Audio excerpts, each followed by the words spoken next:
kui sul on selline mingi viimase mudeli Ferrari näiteks, siis sa ju ka käid ja poleerid seda ja täidad teda kõige parema kütusega. Sul ei tule nagu mõttessegi, et võtad mingi suvalise konku ja valad sealt mingit suva sisse. Või sõidan ta pilbastaks. Just, aga sinu keha on ju väärtuslikum kui mis tahes Ferrari.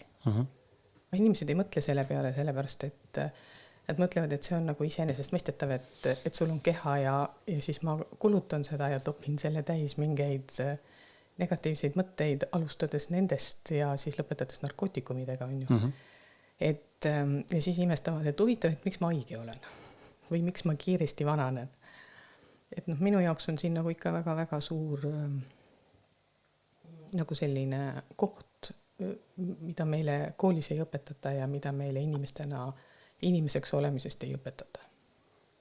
Et see on see elamine südame kaudu, elamine läbi iseenda ja et ma saan teha siin elus seda, mida ma tahan, mitte seda, mida ma pean kogu aeg tegema.